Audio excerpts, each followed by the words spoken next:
7 years with three brokerages, three firms? Yes, Century 21, 24 years. Yep. 3 years I went to being a managing broker for G.D. Savage, and then the last 10 or whatever at Real Estate 3. As the VP?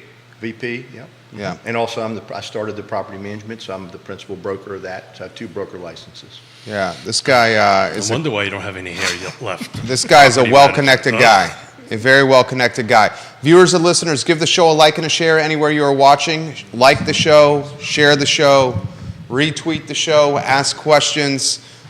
We've been doing shows with pros here on the on Real Talk and on the I Love CVille network. Joshua Tracy watching the program. Josh Tracy, always great to see you. Katie Pearl, hello. Johnny Ornalis, hello. Andre Xavier, Olivia Branch, the real estate investor Seth Liskey, who has purchased much of downtown Stanton, watching the program. Andy Zeman, welcome to the program. Friend of the show, Kevin Higgins, Kevin Yancey, Patty Rowe. Holler at Patty Rowe, Logan Patty. Foster. She's fantastic. Mr. DL, watching the program.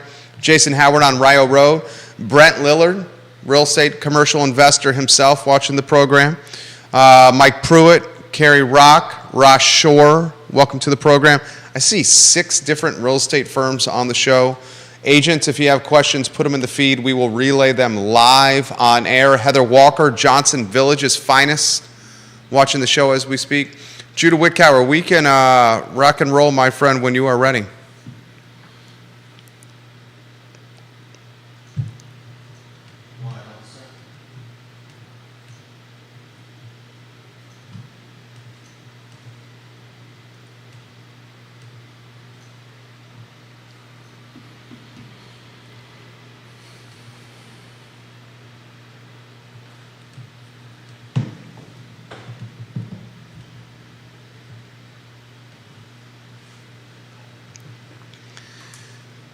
Good Wednesday morning, guys. My name is Jerry Miller. This is Real Talk with Keith Smith on the I Love CVille network, and it's very great to connect with you on a fall Wednesday morning in downtown Charlottesville. I've been super pumped for today's program. For a few weeks, I've tried to get the guest on today's show on the program. He is just a stand-up guy, a stand-up agent, a stand-up broker, stand-up realtor. Tim Carson is in the house. He has nearly 40 years in this business, and not only is he an evangelist of real estate and being a realtor, but he's an evangelist of training people, getting people up to speed in the business, and a champion of Charlottesville and Albemarle County, La Crosse, small business, and in Central Virginia. Judah Wickower is our director. If we can go to the studio camera and welcome Keith Smith and Tim Carson to the program. And boys, I am so excited for this show. I sincerely mean that. Thank you. I'm very honored to be here. It's great to have you. Keith, I know you're excited as well. Yes, there's a reason why we're calling these Wednesday series Lessons from Legends.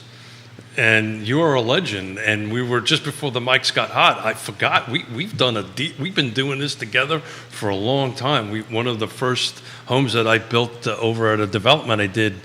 Oh my God! In '97, '98, you brought the buyer. And, I did. And you still came here to talk to me. Look at that. Huh? Yes. Hey, you're a New Yorker. I grew up with them.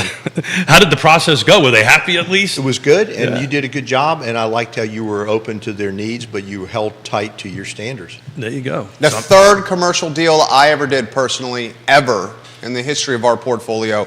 This man representing the seller. I was representing myself, and I will be very straightforward, very young at my time then in real estate. And Tim and his, I believe he's still your assistant, Jeff Cheers. Yes. You guys were class, man.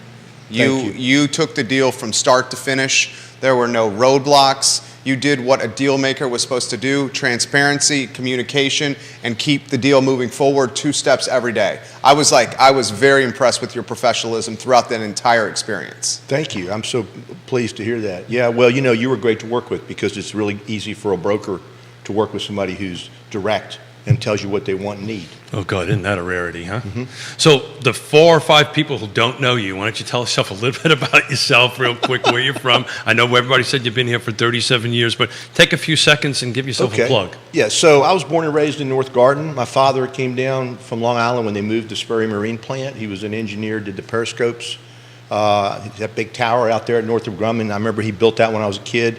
And then they were big volunteers in the community. Dad was a Boy Scout leader. He helped start the fire department. He was a Raritan Club. Mom was a 4-H leader. And so I came from a family of volunteerism and serving the community. And I went to Albemarle High School, and then went to school for a little bit. And I was telling you, my grandmother died when I was young and left me a little teeny bit enough money from Fire Island sale to go into real estate. I went into real estate at 8 years old. That's why I look young still, hopefully. And then started. So I was in real estate before the internet, before you could fax. You had a book, right? We had a book. Actually, we would do Western Union deals. Like if you had to make a deal, you'd send a Western Union telegram. We didn't have MLS, any of that stuff. And so it was interesting. Jeff Gaffney is always telling me I'm the dinosaur that evolved.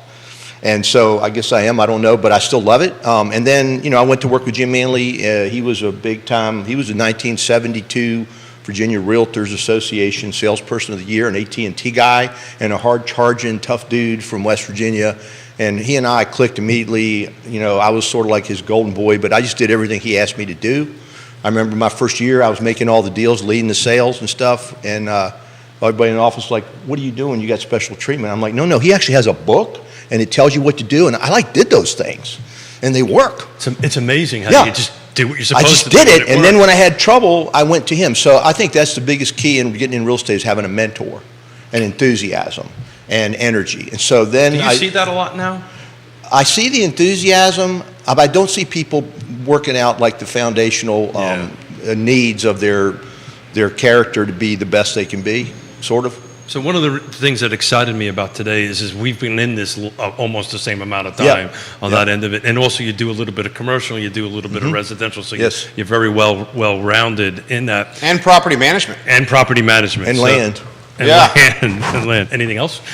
Yeah, Is that it? I do. I've got a new twist. Any magic tricks or anything? I do project management now of apartment renovations for a fee. Mm-hmm. Yeah, I'm now EPA approved for lead-based paint renovations. Really? Mm-hmm. Look at you, man! I'm learning stuff sitting here talking to you. Leonard Kaysen, very nice family, the Carsons. I've known them my entire life. Vanessa Parkhill in Earlysville is giving you big-time props right now. Ivy Haynes watching the program. I see a boatload of Real Estate 3 watching the show. Ray Cadell watching the program right now. Stephanie Wells Rhodes watching the program right now. And Stephanie's leaving some comments. I can remember at Interstate Driving the WDI reports and hand delivering them to all the local attorneys back in the day. Yeah. She's watching the Interstate family right there. Yep. And then just long story short, so I ended up going with Jim Manley, and I was with him 24 years, and then he got cancer. I ran his company. We remodeled the building. Betty Duncan, Jimmy Duncan's mother, was an integral part of that. And then when he died, Jim Manley had given me first right of refusal, but he had told me before he died, Tim, no matter what you do, don't own a company, because you're too good at what you do with serving people and you'll make more money. So I didn't want to buy it. And then Judy Savage, I was on the board of directors with her, and she came to me and said, Tim, I would like you to be my managing broker. And so I went over there for 3 years, and that was really fun. She's an amazing lady, and I was always really tight with her. And that company had a lot of top producers like Marjorie Adams and different people, and it was fun. And then she decided to retire, and I wasn't sure what I was going to do exactly, but I felt I had a skill that I could help mentor, manage, train, but I didn't want to run an office. So I remember I talked to Steve McLean. God, that's the one to mention him, because he was one of the people I looked to in the business that I admired so much, and prayers and blessings for his family. Amen. Since he passed. But then, I kind of had narrowed down to a couple companies, him, and then Jeff Gaffney I was on the board with, and he came to me and said, come over here, be vice president, and then we've got a franchise, and you run a Century 21, a RE/MAX, and I have all this stuff could help you with. And so I went over there, been there 10 years, and it's been a blessing because I get to work with Pat Widhelm, who is one of the most amazing people ever in real estate. 10 years with Real Estate 3. Mm-hmm. And T. Lee Jennifer is really amazing trainer. Pat's a pistol, isn't she? She's amazing. Yeah. And I love going in there and giving her a hard time. And then Jeff's the CEO, I'm vice president. And when I got over there, I was charged to help them understand how to use the Better Homes and Gardens franchise. And then I was charged with how to get out of it when we had an opportunity, because we figured out that we could provide some of the services that franchise Not pay provided, for it. and we were able to give our agents a better deal. Now, I will say that I have a great respect for both the Keller Williams and RE/MAX franchises. They're really a great business model, and I love them, and I also could have seen myself working there, you know, and Well, thank you for saying as that. along with Nest. I like Nest and some of the other companies. But You anyway, got them all watching. yeah, long story short is, it was a perfect fit for me because I can make a difference with the company, I can sell, and I guess what Jeff said is they wanted a General Patton to be in the field. So, you know, since I went over there, Jeff went back into selling, and he's really amazing guy, and I love Jeff, and we work together really well. We both are very competitive, and we help each other. So that's kind of my deal. I started doing investment properties. That's what I became specialized in. My mentor said, do residential. I grew up on a farm, 230 acres, so I learned land. I also had a certification in the 90s to sell businesses, and then I also was a HUD agent.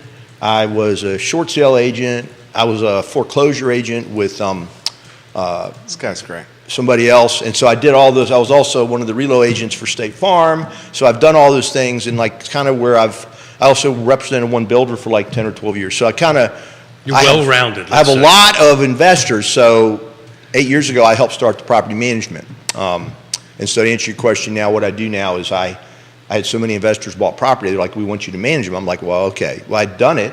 So now I manage 125 rented units that are a mixture of commercial and small commercial. And mostly what I focus on is like multifamily. Like a lady called me yesterday, Tim, please take my 8 units. So I'm really good at taking, most people don't sell rental properties unless they have a financial need or they're exhausted by them or they haven't kept them up to the market standards. So I'm really good at that. So that's kind of where we're at. And I have a team of 4 guys, Jack Crocker, Jeff Cheers, Ted Wooten, and Peter Garland, who are my assistants. They work just for me.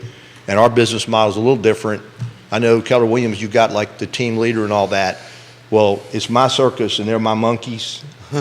I'm it. Like when people come to me, they get me and they don't get those guys, even though 2 of them are agents. Realtors, yeah. Mhm. So that's Jack's where a realtor. Yeah, and he came to me from Judy's team, and so Yeah. that's kind of who I am. I just love this. I just breathe it. I love it. I love helping people, and that's kind of where I'm at. The most successful Love it. people in our industry, that's exactly what they say. It's all about the love, and they love to do it. So I tried to keep a bunch of notes through this because there was a lot to dive into. His page is blowing up right now. But I kind of want to step back for a second. We're in the process of, and probably going to, with all this pending stuff that's happening in our industry, in the middle of an O-shift moment, right? Yes, sir. We are going to be different the way we do business 12, 24 months from now than we have in the past. So what's the big difference between when you started with the, I think it was a chisel, you said, right? Yeah, You started right. with a chisel, Yeah, write yeah. contracts, Yeah. and all that stuff on a tablet to now. What's the biggest change, and what are you seeing happening down in the future that's going to deeply impact how we do business? So I think one thing hasn't changed, and I think the biggest issue with agents is their distractions. They have to be focused. And so agents, as soon as they get busy, they stop prospecting. So in my mind, that's not going to change. If anything, that's going to become more relevant.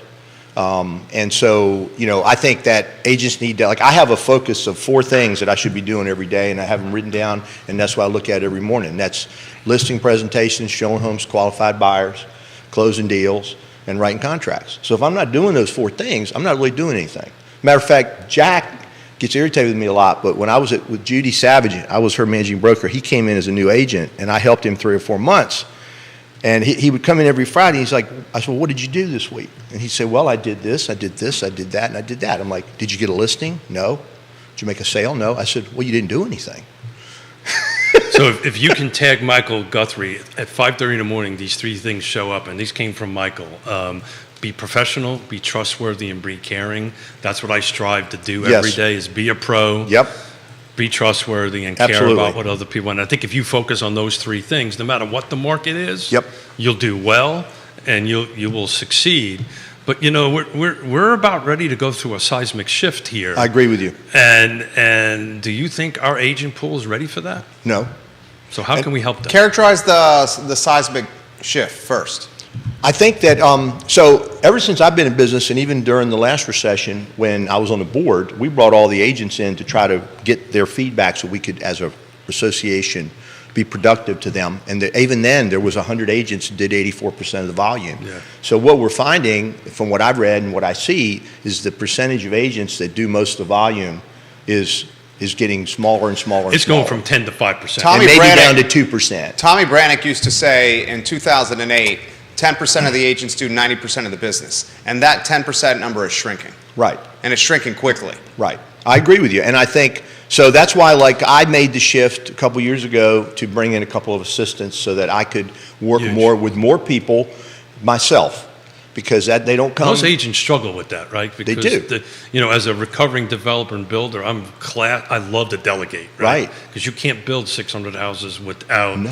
having multiple people do multiple things and then Right. trust them. So that's a huge shift for an agent. Well, and I also think one of the big problems that agents have is they get distracted. So, like, I'm big into trying to build a better mousetrap. But, like, what I do is I do that during non-productive time. Like, Jerry and I were talking about it. I might sit down at night from 10 to midnight and study 7 different CRMs, or like I have a closing contact manager that searches my email and then finds a deal and then pulls all the emails and attachments into one file. It takes me 3 minutes, and finding things that help you be streamlined and more efficient. Being efficient, not wasting time, and spending most of your time with people. My mentor used to say, never get dressed up, don't get dressed up and never leave home. So I taught my daughter, go to goal. You have to go to goal. She was a standout at Old Dominion University, played Yep. lacrosse, his daughter. Scored wow. 260 goals at Now Alma. she's a coach. coach. She made honorable mention All-American, Old Dominion, led them in NCAAs. That's and, right. 10 years, she was on a all-decade team for the Atlantic Sun. Yeah, she's coaching in Innsmouth, Suffolk. But I taught her go to goal. So that's the problem. My mentor used to be like, go to goal. And I think one of my funniest stories ever, my second month, I was with Jim Manley. He had a computer up on in a box. I'm like, what's that up there? He's like, well, that's the best computer you can get. Century 21, they told us to buy it. It cost me $6,000. He's like, how does it work? I'm like, I don't know. I'm like, can I learn? So I took it down, put all the disk in. I found a program on there that did investment analysis, and then it did like mailings. So I go down and buy all the tax records from the city and bring them back, and I pay somebody 5 cents a name to put them all in the damn thing because you couldn't export the data. And then I started printing letters. Well, I get like 100, 200 letters, and his wonderful wife, Douglas Manley, who's passed away, she was amazing. She looked at my letter and said, you can't send that, it's got a typo. And I'm like, oh, because I am a little fast and impatient, and I won the 6th grade spelling bee. I still spell at that level. But long story short is, I'm like, okay, so Jim Manley walks in there, he's like, well, send it out, go to goal. The hell with that, because like maybe a PhD in English won't buy from Tim. Everybody else will. And so I think that's the key, is people wait to get too perfect. You just got to do it. Just get out there. Never let good get in the way of perfect. Yeah. right? Perfection is the enemy of profitability and productivity. Thank you. But are you, this is something that I'm not seeing, and I'd love to get your read on it, and just kind of honing back in on this mentorship and this, this apprenticeship, or Yes. helping young agents learn. I know there's classes and I know all this stuff, but I know when I got into it, there was always people. Tom Marachi is Yes. a name that pops up that help Yeah. mentoring and coaching. I have Yona who mentors and coaches me Yes. like for every 30 seconds, but for very good reason. So are you starting to see that shift happen to that model again, where people are trying to help coach and mentor other agents? I see it, but also what I think the key ingredient there is is the agent coachable. It's no different than a player. Like when my daughter made like ESPN's top 10 in high school, and we went and played in a national tournament during the women's Final Four, and I was on the sideline with like 70 coaches. I went up to the Loyola coach, Jen Adams, who was like MVP for Maryland. I was like, what's the one thing you're looking for in a high school athlete? She said, well, I like them to play more one sport, but I want to see what they do when they get beat. What if they got a mistake? So like, I think the biggest issue with these younger agents, and I'm going to point two of them out that are like amazing at this, is Josh Tracy. He's watching.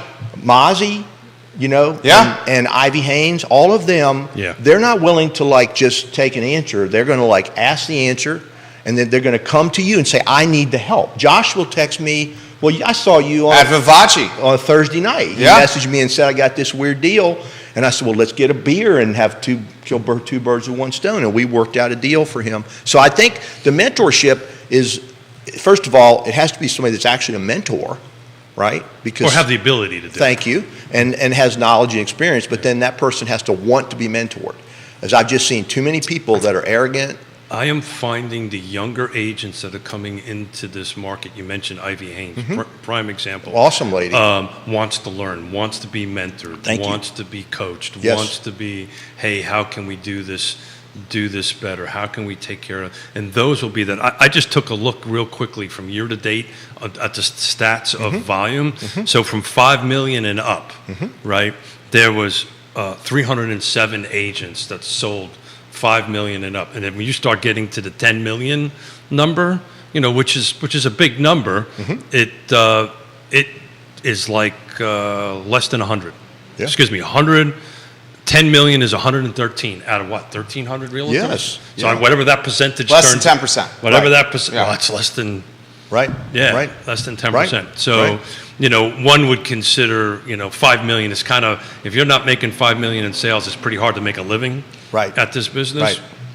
10 Right. million up, you're doing well Right. on that end of it. So there's only 113 that are making, at the moment, 10 Right. million and up. And they So- also got to think outside the box because, like, I do a lot of off-market deals, Sure. and also, like, I've Do you been known- post them? Huh? Do you do them as comps only when in the MLS? Sometimes. Yeah. I have one with UVA right now that's like a $5.5 million commercial deal that they're buying. Well, commercial's a different Yeah, story. but also, part of that whole thing with being mentored is, 20 and million up is only 32. yeah, I believe it. Yeah, I think the mentor thing though is the person that you're going to be receiving that knowledge from. Are they available to you? So that's why, like what you do in your company, you've got some really unique people in your company. We've got unique people in our company. So if Josh has a question, he might go to Pat, even though we all know it. He might go to her over a legal thing. He might go to Teely over something, or go to me. But then he's got 4 of us that are available. And the same thing with you and your wife, and then some other people, Donna and other people. So, but Olga's watching in Puerto Rico. I love Olga. She's giving you guys some props right now. She says, Pat is amazing, amazing lady. She gives Tim props. Hello, Tim. You're getting love right now from Jimmy Gilbert, Mary Beth Winslow, Jeff Gaffney watching the program right now. I'm seeing 7 different real estate firms on the show. Keith just gave a fantastic statistic. 20 million and up in sales volume, 32 agents. He just looked it up right there. That's 2.5% of the car roster. 2.5% of the car roster. As of today. As of today is Yep. doing 20 million and up. Viewers and listeners, you can ask questions to Tim and Keith. You can give them props by putting it in the feed. John Blair watching the show right now. Questions are coming in. Keith, jump in and I'll get to the So I'm questions in going to moments. ask you the question that everybody's been asking, and we've been talking about this. It's the I word, right? feel you. Inventory, right? So we've got crystal balls here. For some reason, we always forget to set them up. So, but what is your crystal ball telling you on where inventory's going to track in 2024? Because look, let's face it, 2023 is just going to kind of creep along, Yes. right? It's going to be what it is. And 2024 might be somewhat of a different year depending on rates. So what is your crystal ball saying for inventory and the market for 2024? I think it's going to be similar. Me too. Same as 23. Similar. I think the key is you go off market and you try to make more deals. Now, if So you're explain, for those who don't understand off market who is watching it, I mean, it's self-explanatory, but take a second and explain the difference between on market and off market. well, I'll give you a good example. I've gone into the tax records recently and scraped 1,000 names and addresses off the records and sent out actual snail mail to people. Dude, this is no BS, for a number of our clients. I have the entire database for all of Glenmore, literally on that computer right there in a file. The entire snail mail mailing addresses for Bel Air, Ednam Force, and Farmington, sitting in a file right there for clients. I have the Ivy Road corridor from the Boar's Head to Duners, Yep. sitting in a file right there. And anytime they want to contact us and they want to do direct mail to these people, happy to do it for you. I provide that service, no problem at all. See, and that works. Oh my God, it works. So back to snail That mail, works. right? Yona,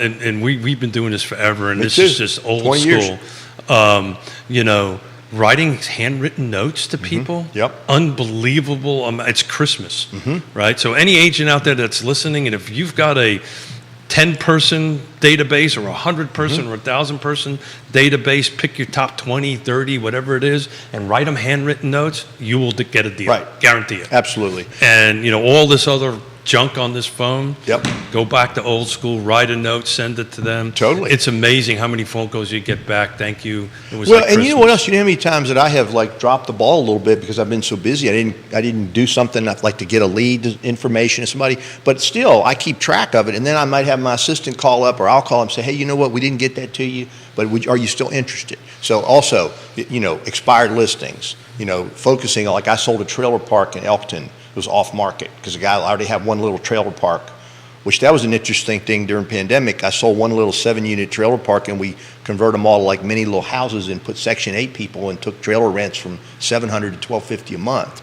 So there's a lot of stuff you can do that's cool, but so that kind of stuff, like you Smart. actually like there's this thing you drive with the wheels. You get in that and you drive around. It's kind of like this is a phone too, right? Right. And it's not as productive, but you don't just sit in the office and be like, oh wow, I wish I had business. Like go out and find a business. Go out and see what's happening. So I think our inventory crunch, and I've been saying it for quite some time, is 5 to 10 years out. And I think we're closer to 10 years out from inventory flipping, only because we got so many units to make up. Right. And so many people at sub 4%. 80% of homeowners have an interest rate of 4% or below. Yeah, I agree. 80%. That is a fact. Look it up, ladies and gentlemen. Yeah. 80%, 4% or below. Why would these folks give up that financing vehicle? Right. And the largest buying cohort is coming in. Yeah. 170 million of them. You and I, because I think we're about in the same age group, right? Yes. Is getting smaller. We're about 60 million, and each year we get a little bit less. Right. So I just think we're going to be at a inventory crunch. The second question, price is going to go down next year? No. Yeah. And I also think some of these people, the reason that I could show them why they should do that is I could run a 5-year cash flow projection on the home they're in as You're a talking rental. sell their house and give up that financing vehicle? No. What are you talking? Rent their house if Yeah, they yeah, haven't buy there a you go. second home. Dude, I can do a 5-year cash flow projection and show people like 15-20% return after I've said tax. there's an econ PhD UVA professor that literally watches our shows every single day and sends direct messages to me that are 3,000 word Yep. analysis white papers saying the next trend that's going to happen is homeowners with massive stacks of equity and financing vehicles that are sub 4% not selling their houses, renting their houses instead, and then taking advantage of the equity to buy the next house. Absolutely. And then the second key component of that is to set yourself a calendar reminder, because if you live in your house under the current tax law 2 of the last 5 years, you can sell it as a principal residence. So therefore, one of the things you could do is do that, and then when you're still in that timeline where you could go back and sell that house and not pay capital gains, you also could possibly make sure you get a loan on the new property where you can recast the loan so that then you can take the equity, move it, and you can reduce your payments. You must be reading his DMs to me. That's literally I'm what. not. No, I know you're not, but I know 100% you're not. That's literally what this PhD just said. Oh, well. He's literally saying that's the next trend. I'm a PFA, plucked from air. You got street smarts. What you got? You got street smarts. So I've been doing this since 87. When did you start? 85. 85. Interest rates were 13. My first deal, 13. My first, Sorry. I have to say this because I have to. My first house was 18% that I bought. I did one of those. So, but every real estate market is different. We've been through enough of them. Yes, sir. Right?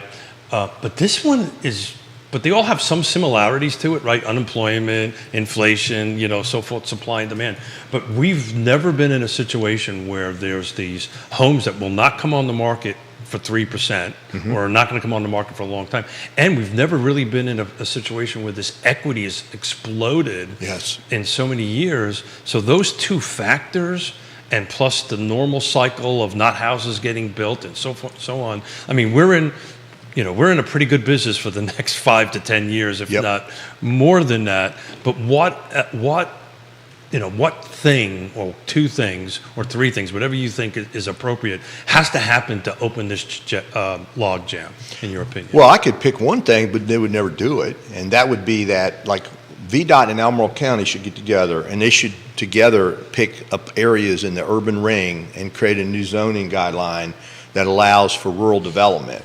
And they should do it based on the roads and the infrastructure as far as the schools and stuff. And they could just go and do 1.5 acre lots. They could even give tax credits for like environmental septics and things like that. And they could explode with a zillion rural area properties, is what people want. That's just my view. I don't But think just that's gonna happen. Call me crazy. The political capital's not there for that. I know it won't, Yeah, but that's yeah. what should happen. So there's this bridge in Brooklyn. I got a really good deal on. Thank You're you. interested in Thank buying you. it? But I know that won't happen. So, yeah, I think They that, won't expand to 5%. no, It's not they gonna won't. happen. No, They straight up said in the last board of I know it. supervisor meeting it was not going to happen. I know it, but that's what Yeah. should happen. Yeah.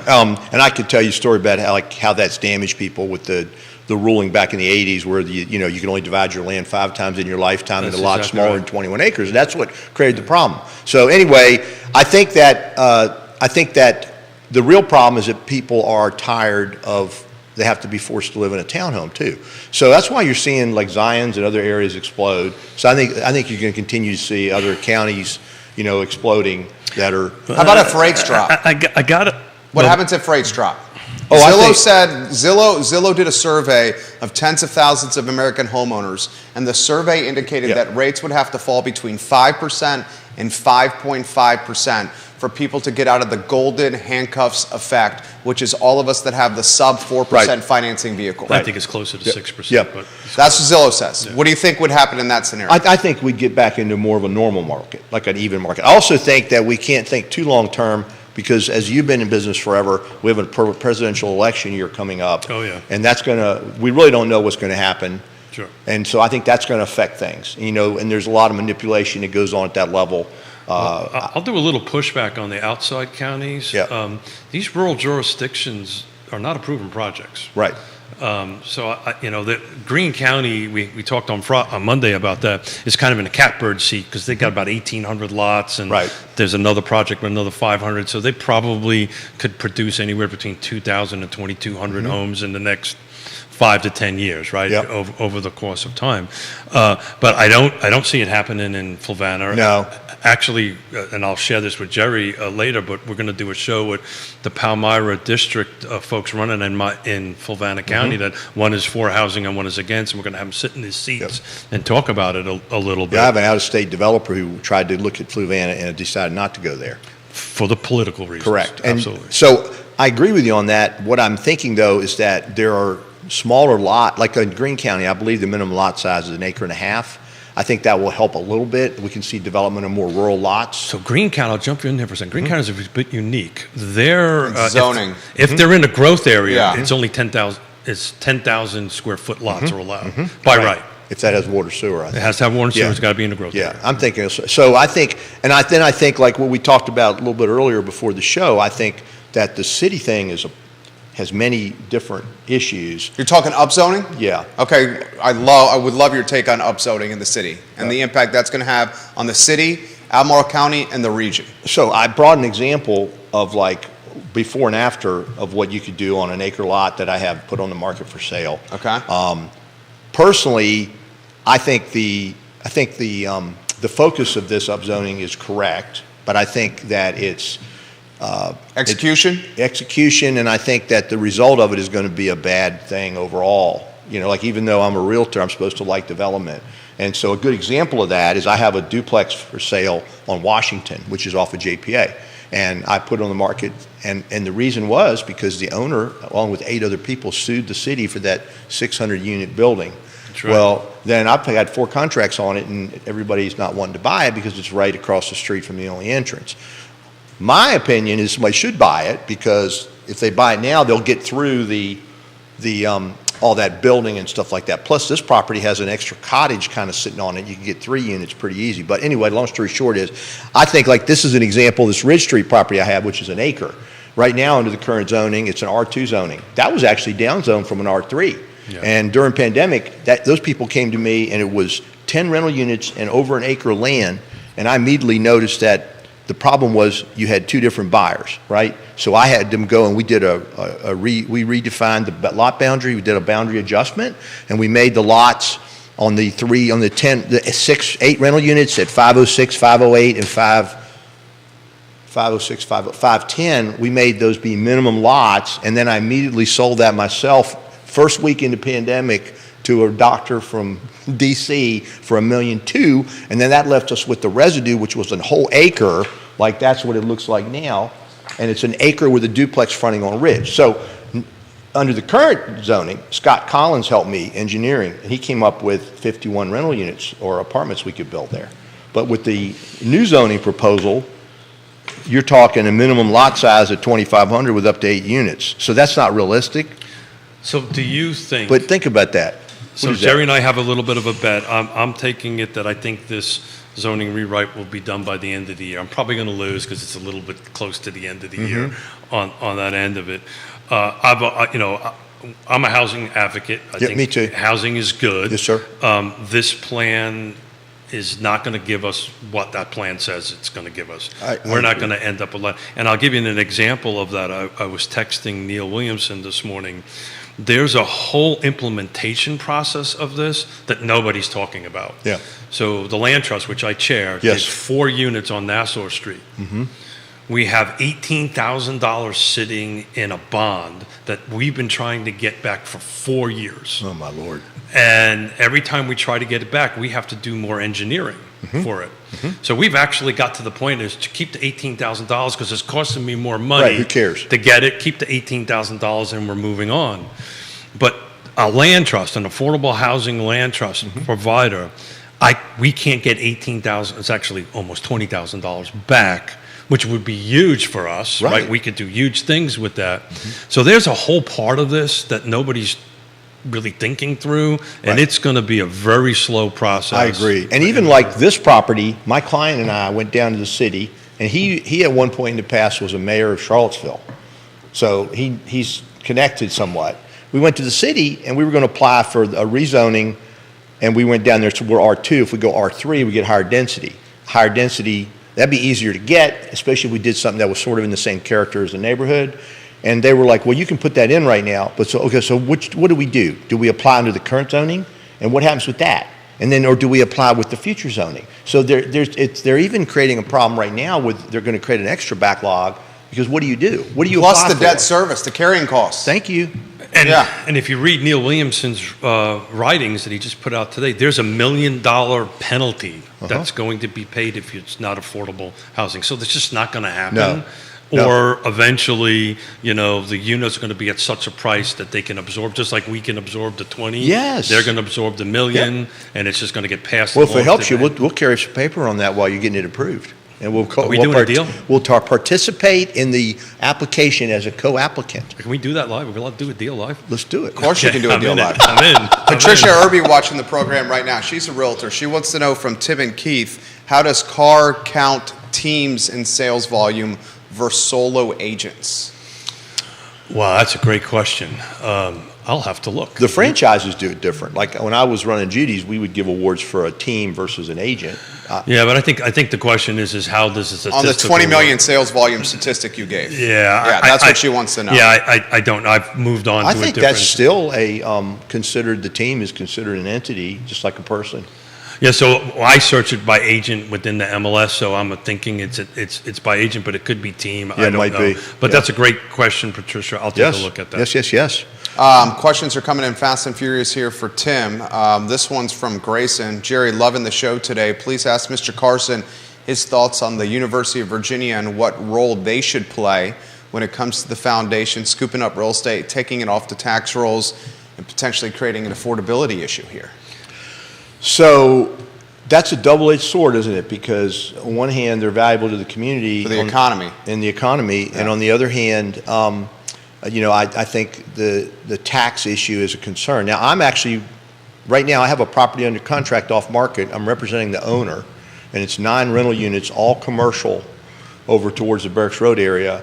And the good news is that UVA is going to improve it. And it didn't even make market. So I think that's a problem. I mean, I guess my question is, you'd have to have one of the PhDs or a PFA determine like what is the benefit of the income that comes in due to the university and all the things that they provide the community versus the loss of the tax base. I'm less concerned about the tax base personally. I also don't mind, people are going to hate me for this, but I'm also always been frustrated that a lot of the tax is put on the real estate backs of homeowners. And so I'm a little bit more open now to user taxes and things where people pay for what they use, even though I don't love taxes at all. To I don't answer love the taxes question, at all. teams are considered as one. That's what I thought. Teams are considered one. But do you Yeah, want to Tricia. know what the, so when I do this search, I do within the MLS, which includes both originating boards, Bright and Car, right? If you pull out Bright, it looks a little Yeah, different. I yeah. always do that because Bright's in that. Would you believe that 800, the top person or top seller is Bright Agents at 836, 37, $370 million? Then it drops to Greg is number 2, and Denise Remy, who we had in last Wednesday, actually, is number 3 on the top 3. But top number 1 is Bright I'm not Agents. surprised because we get so much people in from Northern Virginia. Talk about that. Well, it's been going on for years, and like I used to do a lot really of new picked up of late. construction in Well, Greene because we're County. data sharing, that's why. Yeah, that's right. Well, I think so. I was on the board before we had the Bright integration, and I was a member of Bright when it was MRIS and CAR and Richmond, and then we had that sharing agreement, and then that went away when the CAR almost went with MRIS at the time, and I was on the board, and we didn't do it, and then but ever since then, the markets have opened up, there's no boundaries, and so and I also think with the lack of inventory, agents are going way beyond their geographic area. My daughter in Norfolk she's married, she's going to buy a property. And I said, I could help you, but what I'd rather you do is pick an agent you like. Don't He repped his daughter in Richmond. Right, Well, Richmond's It's from different. where I live. not far. My It's home like 40 office, minutes. Right. 45 minutes. I Yeah. gotta go from door to door. Yep. But let's talk about the professionalism, right? Yep. If I'm going to do a referral fee. if I have somebody that's outside of my sphere of expertise, I just refer them out. Right.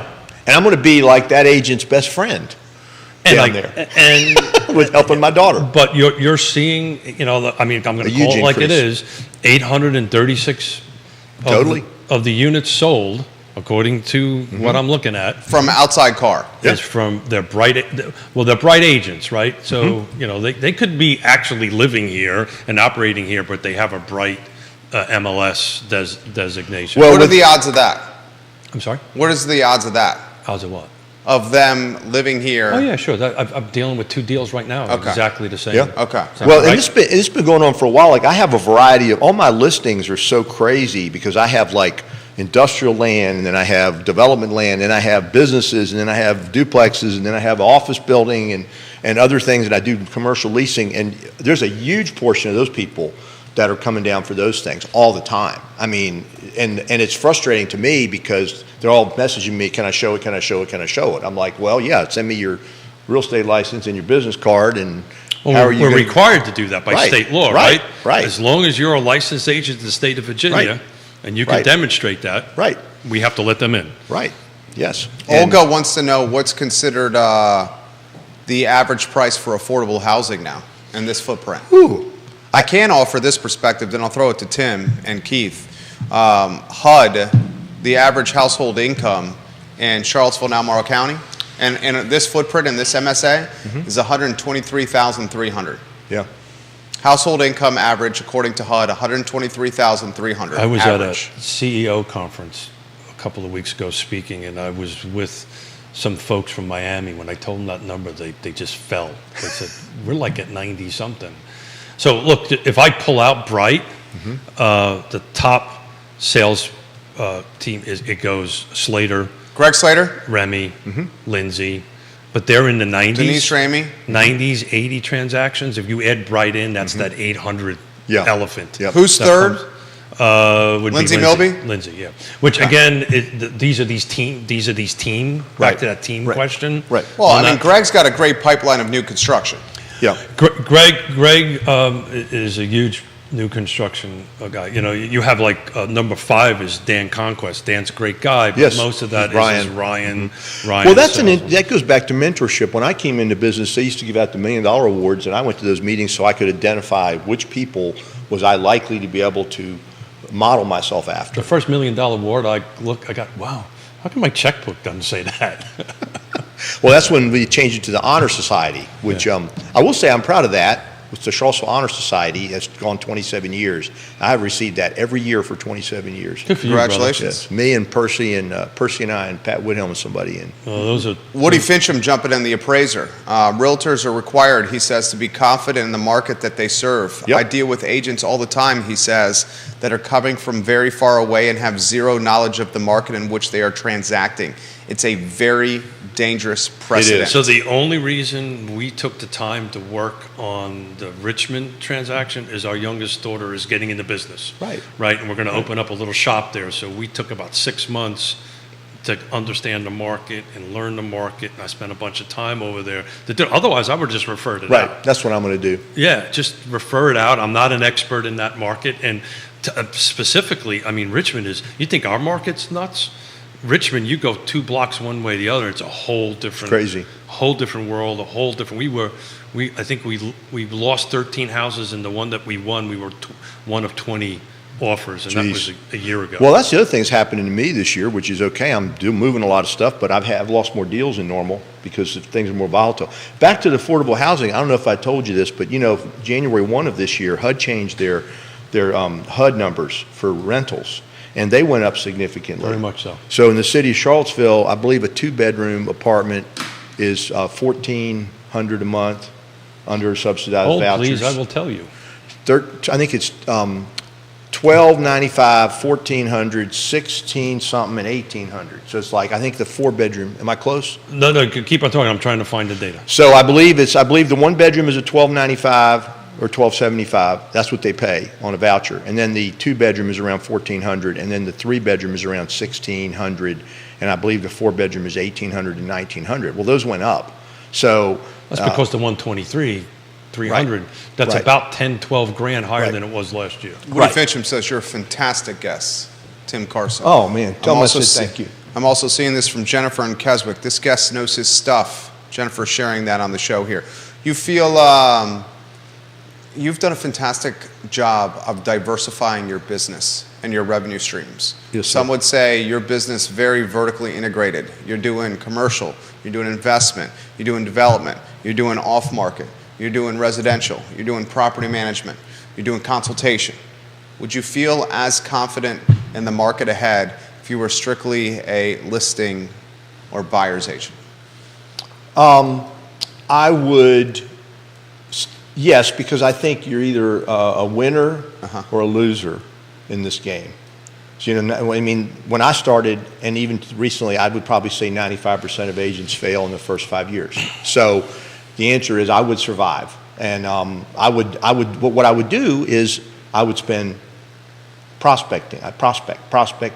That's what you have to do. You have to be out with the people. I mean, even if you're just going to go out and have a glass of wine and sit somewhere and get to know somebody, if you're joining clubs that you're in, you're at the gym. Like when I was even in better shape, Gold's Gym, I would never ask for a deal. I walked around for 10 years with a Century 21 water bottle. I know one year I made $40,000 from Gold's Gym, never asked for a deal. I used to walk through the gym, they eventually would be like, hey, there's a real estate guy. I'm like, I don't want to bother you, you're working out. So many real estate agents don't get that simple thing of sending a card out. Yep. And and we coach and mentor a bunch of folks. Yes. Well, I feel uncomfortable asking for business. You don't need to ask for business. Just be who you are. It'll come to you. Well, also, if you learn how to, so it's really easy. Like you meet people, you greet them, you establish rapport, you find a common point to discuss, you gain their confidence, and then you let them know what you do. And then You ready for eventually, these numbers? This is going to rock your world. What? 2024 efficiency, 1392. Okay. 1 bedroom, 1415. Yep. 2 bedroom, 1678. Yep. See, they just went up again. 3 bedroom, 2114. 4 bedroom, 2608. And 23. So these are now the numbers for next year, right? They already set them. And that's at the metropolitan. That's Albemarle, Green, Fluvanna, and the city. So it's a 6 jurisdiction region that includes Yep. Fluvanna, Louisa, Nelson, Green. Help me out, Jerry. Albemarle and Charlottesville. Okay. 23 efficiency was 1165, so that jumped from 1165 to 1300. 1 bedroom was 1172. That jumped from that to 1415. 2 bedroom 1400 to 1600. 3, I'm just rounding it a little bit. No, that's right. 1700 to 2100, and 4 bedroom 21 to 600. So anywhere from $400 to $600 Right. extra. Yes. Yep. What do you make of that? It ain't cheap to live here. Well, I think it's good it's going up because as we all wanted to focus is affordable housing, and it's a burden for the people that Why are that's in the, important is now people qualify That's for right. these federal programs That's right. at this particular right. point. They still have to qualify for other standards, but it's easier to get them into an apartment. So to answer the affordable housing thing, because that's kind of a hat that I wear a little bit. Yes, I Dan know you Pettit do. says he'll see you later at ACAC, Tim. Yes. I'm there every night. So at today's interest, because I ran the numbers, at today's interest rates, in order to hit between 60 to 80% of AMI, so this is this 123 number we've been talking about, you cannot exceed a $200,000 purchase price. In order to stay within that 30 to 40% of your income Right. range that you want to be in, Yep. closer to Gross 30 is income. better on that. Most people are closer to 50 Right. at this point. So try to find something for 200 grand. Right. Oh, 200 grand doesn't exist. I feel you. 200. This Yeah, so- question's come in from Jason Howard on Rio Road for Tim Carson. Why has someone not tried to make the old Wild Wing Cafe space on West Main by the train station work? It's centrally located in town. It's right next to the train station and has parking. Please ask Tim Carson this question. Well, I can tell you that when that first, I don't know if you remember the history of that, but it shut down one time and then it opened back up with their different partners. When it did shut down, I was working with Awful Arthurs. We were there the next day God. and we presented a letter of intent on that. Was Alan Kajin the owner? I can't remember who it was. Because but Alan owns it now. Okay. Yeah, I think he was a minor owner or something. Yeah, now maybe? he's majority. Yeah. And so what happened is. He watches and listens. Yeah, so we went in at that time and we offered them exactly what they're asking. I'm trying to remember what it was a month, but it was pretty expensive. Plus, we were going to give them $250,000 for their stuff in their personal property, and then it didn't work out. But like, I think that a lot of these rates are so expensive. Like, it's the same reason that I go into Stonefield, and I'm so shocked that one of my favorite Italian restaurants is sitting there vacant. They're still probably That's paying 'cause it rent on costs so that. much. So let's- Trevinia? Right. Mhm. Trevinia was Yeah. $28K a month rent. Right. That's what They're they were still- paying. I'm sure they're still paying that on it. They just shut it down. I would imagine they are. It's cheaper to shut it down. Thank you. So let's talk about commercial because commercial is what you do. I do a little bit of it. How you seeing the current commercial market in Charlottesville, Albemarle? Is it getting soft? Is it growing? Give me a. So I'm also kind of an oddball because I would say that there's a couple of brokers in town that I've always admired who I think I'm similar to. I hope that I'm not building myself up too much by naming their names, but people like Mike Peters and Roger Voisinet and Tim Michelle and different people, even Steve McLean. But what I'm seeing is that there's a huge shortage of commercial properties Roger's watching. for users that are considered like a retail office site. Like, for example, I've got amazing activity right now on the old Segura site that I have on the market for lease. And I've had a hair salon look at it. Westfield Road. I had a photography studio look at it. I have like a national firm for, what do you call people that do eyeglasses, having a brain warp, Yeah. thank you. Optician. Thank you. Of course. The eyeglass people. Thank you. And These and- things, right? Right. So the places that are like strictly office spots, like for example, Glenwood Station is sitting there, and a lot of those properties are like older and beat up. They're just sitting there. But then, like I put a property on the market, the lower space at the Segura, gone in a day to a church. Then I had a garage next door, gone in 3 or 4 days for $6,000 a month. To a church. No, well the space was to a church. Got it. The next one was a garage. The garage, yep. And then I had people come into town, wanted to start a new therapy business, and I showed them a bunch of stuff, and I just signed a lease for them, a build out at the Better Living Building. I've got a chiropractor looking. So these people that are like service industry or some type of business that want some visibility, so they want some type of a mixed use location and a zoning that allows it. Now, the chiropractor wanted my Segura, but the Segura space zoning doesn't allow medical use. So Roger Voisinet says it's an honor to be compared to you. Oh, my Lord. He literally just put that in the feed. You tell him that we have to drink some beer. He will gladly do that. May it be a Labatt Blue from Roger Voisinet. Anything He's watching Canadian. the program right now. The Labatt Blue. anything Canadian.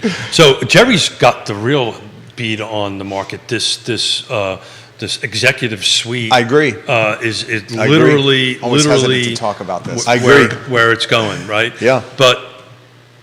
But their Regional Housing Partnership did a roundtable or square table. I monitored it. We had about 21 of stakeholders in it working on developer incentives for Albemarle County. But one of the topics that came up, and I'd love to get your read on it, is to start looking at changing the commercial zoning, just like you talked about. Yep. This is low-hanging fruit. It is. That they can do to allow housing in it, to Absolutely. allow more mixed use in it, so if that happens, what projects that you have in that brain that would work perfectly? Neil Williamson is a huge champion of converting commercial to residential. Absolutely. Well, you know, let's pick a neighborhood that I couldn't get a business in 2 years ago. How about like Albemarle Square? There you go. Okay, you know, like I didn't end up working with them ultimately because somebody on the board had a friend, but I wrote a letter of intent years ago for the autistic national, whatever it is, the autistic. The Virginia Autism To Foundation. go in there into the old library space, and the shopping center turned it down, and the anchor store didn't like it,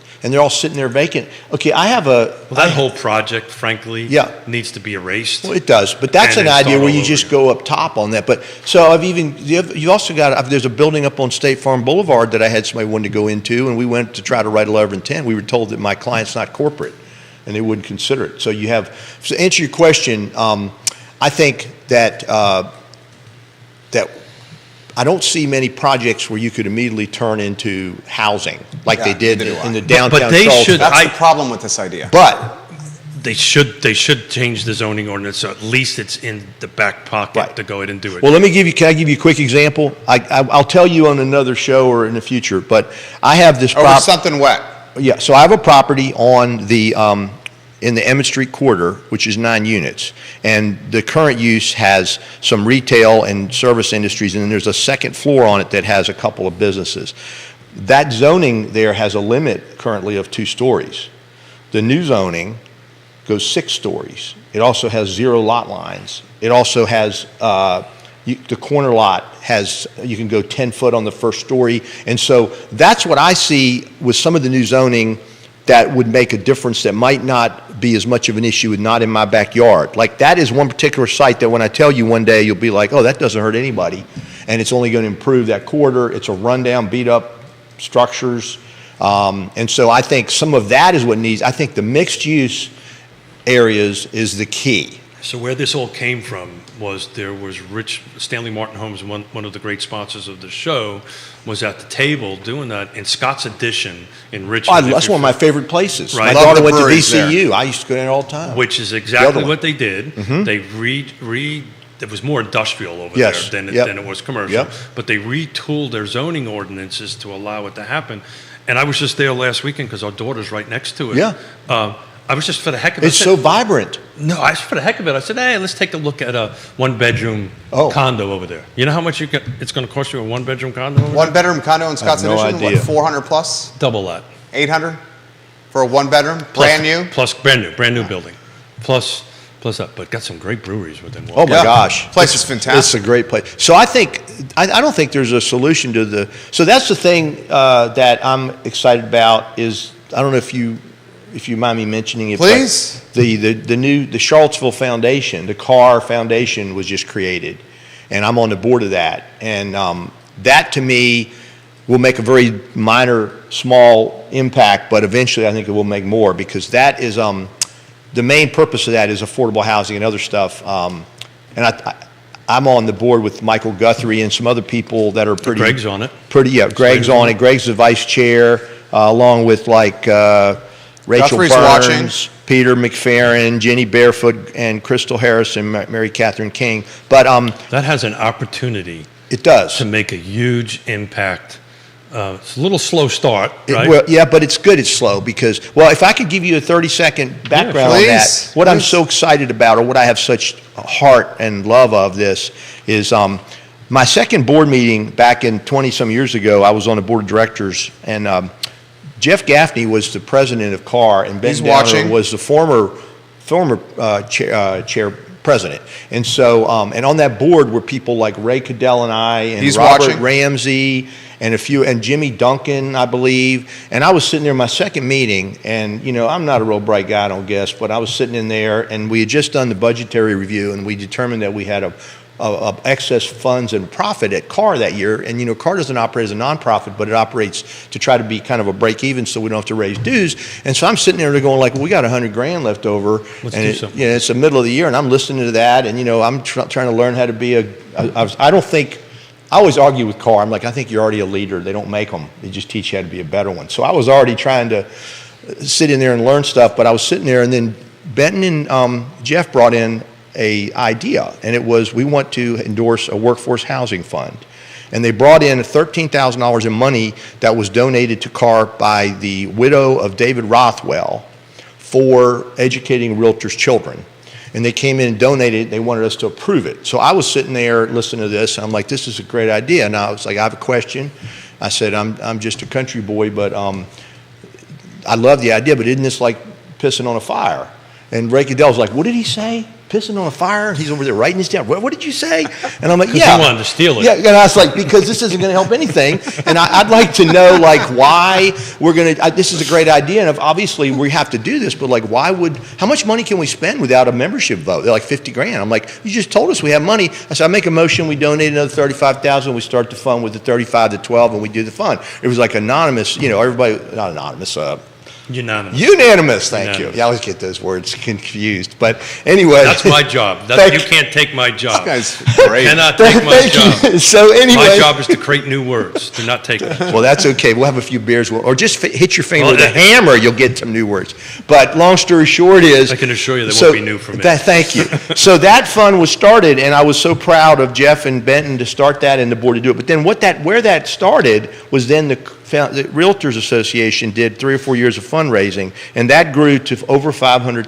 That's great. And in the first 5 years or And then something. we ended up giving it to PHA. Right, but we did, it was for policemen, firemen, nurses, and teachers. So we did put 50, 60 in there. Well, then about 3 or 4 years ago, I was asked to go back and be on a group to rediscover this, and we wanted to figure out how to sunset the fund and do all that. So we came up with some ideas on how to get people to pay them back. We offered it, because there was no way to pay them back. So we changed our plan, we went to PHH, and we solved, and we made incentives to pay those loans back. Because at that time, we had loaned out all the money we raised, and they were on mortgage loans on properties. Long story short, now those people are paying them back. So we now have $200,000-300,000 maybe in our account, and we're going to have more paid back. And so this is a really great opportunity for us to begin fundraising to really get some money in hand. So let me add to how heavy of a lift this is going to be. Mm-hmm. So what do you think an entry-level purchase for a townhome is right now?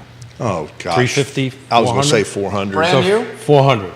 Yeah. So if my workforce, your cops, your firemen, this is the 60 to 80% AMI, right? This is not Section 8 or anything. This is right. This is workforce thing. Somebody needs to come up with $200,000 because they only can hit that 200,000 for it. So you have what, 300?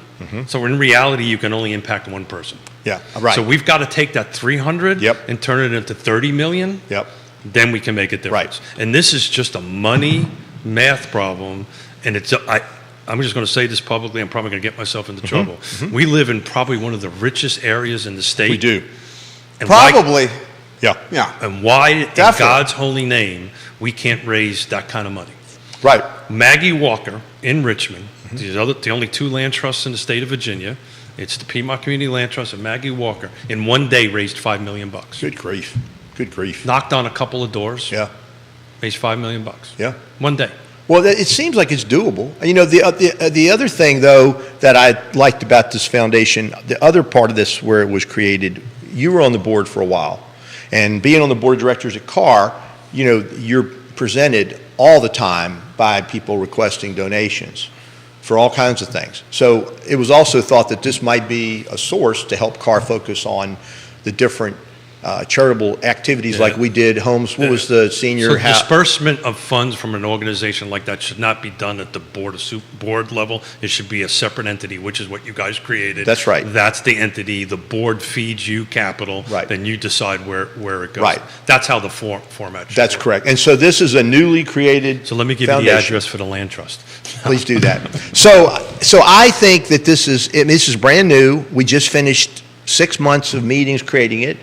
We've got some money coming in from payback of loans. And so, you know, I think the ideal situation there is, you know, the primary focus of that is the number one goal of this foundation is to advance the creation of affordable homes in the greater area. So here's an opportunity for you, sir. That's why I'm here. I'm going to invite you to the next Regional Housing Partnership meeting Oh. because what we talked about was trying to create a fund.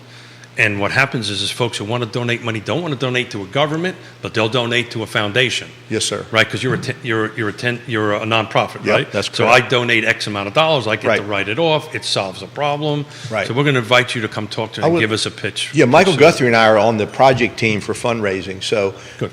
we invite Michael too, because I think a lot of him. Questions coming in for you. You got you got 5 elected officials watching you guys on the show right now. What's the future of Carr's Hillsdale Conference Center? I think it's going to be fine. We're doing some studies over there. This was a good year for us to use as a conference center, and I was on the board back when we made the decision to use that more because we were then paying for meeting spaces and all that. I think that the primary focus of that is for the realtors. But I do think that it's been an amazing, like Real Estate 3, right? Especially now when we had 10 offices when I came over and we have 2 now. We loved being able to use Carr and go in and pay for a space and have a meeting. Everybody knows where it is. You can park, events that are there. And so I think that, I think it's only going to increase its value both to our association and to the community. I haven't been on the board in a while, haven't looked at some numbers in a while, but it's going to take a while before it balances. Well, this year's been pretty good. Yeah, but so it hasn't far. ba- it hasn't- No. Well, and I actually was. Has it balanced ever? Well, the problem is it came Pandemic. on just before Sure.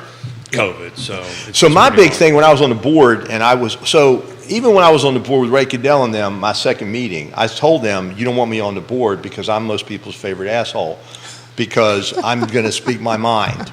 And so I Love those kind of I people. usually laugh when I'm So doing tell me it. exactly how you feel. Those are the best kind of people to do business with. So, and I've been compared to the 13th juror or whatever, but I questioned the building that big conference center without more parking. But at the time, they were also going to build a motel or hotel, not a motel, next door to the conference center. So that's one thing we're looking at right now is how Spillover. to try to get a little more parking on site, a little bit more parking. Also, one of the things we could do is if we build a wall in there, when you come in the main door where all the conference areas, there's a place where you can just build one wall for a couple grand and you could completely shut off Carr's offices, and then you could use it easier nights and weekends, and you can, because there's not many places Because to you got rent to park at Food Lion now if you got way too many people, Yeah. right? And it You're doesn't talking take like much. reception, wedding Yes. reception is Yeah. what they're talking about. Yes. Because they're trying to rent it out for that. Yeah, Well, You got to cringe over there for that, Keith. yeah. I don't think that's going to happen. Wedding yeah, reception, yeah, but It's happened. I've been to receptions there. Yeah, Yeah. yeah. I was on the Parking. project team for that. Parking is the big yeah, issue. yeah. I didn't want it to be quite that big, but now that it's done, what I like is that we're using it. We're not spending money on our budget So look, The follow-up question for other meeting spaces. on this topic has been, should this center be sold? You guys are in the business of selling stuff. Right now, there's no reason to sell it because the leaders at Carr have been very careful and conservative over the last 15 years to make sure that our association is protected financially without raising dues to a high level. And the big issue, if you want to talk about the history, is that back 20 years ago, there was a big worry about the income stream of the MLS being gone, which it almost happened when the MRIS wanted to buy us. And I will just make this comment, like I was the one that fought and argued during a board meeting that I didn't think we should join MRIS. And, it's funny how you landed exactly where you. and I asked for financials and things that I wasn't getting. And when I demanded them later on, somebody asked me if I had emotional problems. I'm like, yeah, I do. I want financials. I get emotional when I have financials. And so as it turned out, we didn't do that. And that's good because if we had done that, what would have happened is the MLS in Charlottesville, we're kind of its own little cliquish market, and and so we can have our own MLS here, and because we have the sharing agreement with Bright, it allows us. I wish we could get a sharing agreement with Richmond and Lynchburg. That's what we really I think need. that's I think Yeah. ultimately that's where our industry is going. I agree. Right? Our industry is Isn't going. that called Zillow? Well, Well, Zillow's not that accurate. Though. That's exactly right. Isn't I that could tell called you the Realtor.com? Yeah, you know the history there, right? Oh, yeah, absolutely. Yeah. I was So- on the board when Zillow had to come to us directly to Absolutely. get a feed. Yeah. You guys gave that away. Well, NAR gave that away, not Yeah, us. NAR did. But I think That's what's- like the news industry giving away the news for free in the beginning and then trying to make it a paywall now. Totally. So I think you're going to see these large regional MLSs, and they're going to be teaming up. So Bright pretty much has got the United States at this Right, point. right. And we're kind of in the middle donut hole Yep, in it. And yep. you're going to start seeing a bunch of data sharing, I think, happening because that's just the way the nature of the business is going to go, is my 2 cents I for what agree. it's worth. Well, you Woody know, Fincham said we had my grandson's first birthday at the Hillsdale Oh, hot Conference dog. Center. Yeah. And it worked great. Well, you know, going back to the commercial thing, this ties into that. So the commercial thing is even more segmented or segregated or whatever the word is, because there is not one source for commercial. So the problem is, like, right, and actually, I will tell you that last year I was really proud. Management Services and those guys came to me and said, "Hey, Tim, you've got, you know, you're one of the top dogs in selling rental property, and we want to get rid of some smaller units." So I'm like, "Oh, okay." I'm thinking it's like a duplex. No, I got 11 unit and something else and sold those. But what they liked about me is that I belong to everything. So I'm already paying. So for the consumers out there, they might not realize it, but the Realtors Association has an MLS that only has residential land, rentals, and multifamily. And multifamily is defined under 4 units. So you got LoopNet, you got The Crexi. Catalyst. Yeah. So you got Catalyst Yep. as a local MLS, Yep. but then Catalyst doesn't have. So then the regular MLS doesn't have commercial leasing, and then Catalyst doesn't have like little duplexes. Such a mess. So then so then I belong to LoopNet. So then I also belong to Crexi. Yep. And you know, and Me so too. Me and too then, on both. And then when I just listed this land in Greene County, and I was proud, I beat several other brokers. It's 70 acres zoned industrial and B3, right next to the industrial park. I had to actually do this thing about driving around, and then I had to go find all these comps, and there was no way to get the data. I had to like take an Excel sheet and enter all the data in manually and do all my averages and come up with a price per acre. You know, if we weren't so busy here and we have the skill set to do it, I would build a commercial infrastructure where the listings are unified in one space. I Yep. would do it and I would focus I feel only you. on Central Virginia. Well- Because when I'm going and sourcing all this stuff, either for clients, myself, or whatever, it's a pain in the ass. You feel my pain. It's a pain in the ass. You feel my pain. Yeah, it's clunky, it's And splintered. there's a second part to that. So you're 100% right. I belong to all of those Yep, also. I know you do. But the other difference is that, you know, the ones that are part of CAR, they're real estate, they're realtors, right? These other I was ones just gonna say that. are not. Well, and right. take someone like, you know, and I love John. John Pritzhoff watches the program. I see Yeah, him all the time. I absolutely, love absolutely. JP. I He's a mean, rock star. Tallheimer silos a lot of their listings And on the Colliers. on their respective websites. Right. And, And I they're keep not it- on the other So, ones. No. but the that's difference right. on the commercial thing, which is the big difference is, it's very much so an interpersonal business. It is. I've got to reach out to you and say, You look, do. I've The got. commercial thing is run by like, what, 8 people? Probably. Yeah. And then there's the people that, like Roger and I and other Yeah. people, Mike Peters. I dabble in it. Yeah. But you pick up the phone, right? You know, hey, I've got a piece of property out in Fulana Yes. County that's a gas station. You do. I need a client. Yep. Right? What do you got? Yep. And you know, that's a little old school, right? It is. It's a little old school how real It estate is. overall used to be done Totally. instead of on this. So that part of it I kind of like. But if you want to source data to help a client, it's a pain Well, I in the would butt. say that part of this, though, is what makes the realtor more valuable. Oh, Yeah. especially in commercial. Yeah. Commercial investment, too. Yeah. And, you know, like investment is crazy because very few people have any idea what an internal rate of return is or Right. a cap rate yeah. or anything like that. Dude, I bet you if you polled 100 people on Market Street or on the downtown mall right now and you asked them to explain cap rate to you, 4 or 5 could get it right. Well, and on top of that, like I've developed my own little formula over the years. I remember one time Judy had a Remax training session, and they were in there for hours studying rental properties. And I walked in there, I'm like, "How much is the rent on that?" And I went, "Boop boop boop. Oh, it's worth this much." And they were like, "Damn it, Tim." Dude, I've had brokers straight up tell me, say, cap rate is a worthless statistic, and I just laughed. Well- They literally have told me that. No, well, I think Brokers. cap rate is So let's take a moment. Cap rate's for good those be- who do not know what a cap rate is, and explain the cap rate. it's the net operating income, and there's a rate of return that you would like to achieve, and when you work that formula, it gives you a value. And the rule of thumb is So real estate value- 7%. 5 to 7. I think 5 to 7. 5 to 7, I think yeah. 7 you're not going to get right now. Yeah, yeah.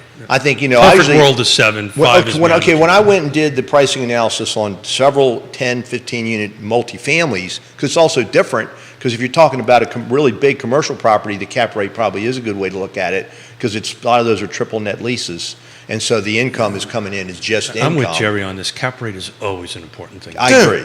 But the cap rates are not as important in residential multifamily. I mean, there's a that's reason the why problem. MBAs focus on this Thank you. cap rate. But in residential First thing I rentals, focus on is I the cap prefer a rate. cash on cash. What I want to see is will Okay, the yeah. property pay for itself, and then will it leave a little bit left over, return on your initial investment? Unless you've got a buyer that wants to park money for 1031 that Right. don't really care They too don't much care. about the You cash got a rate. dozen comments on the feed to bring Carson back to the show.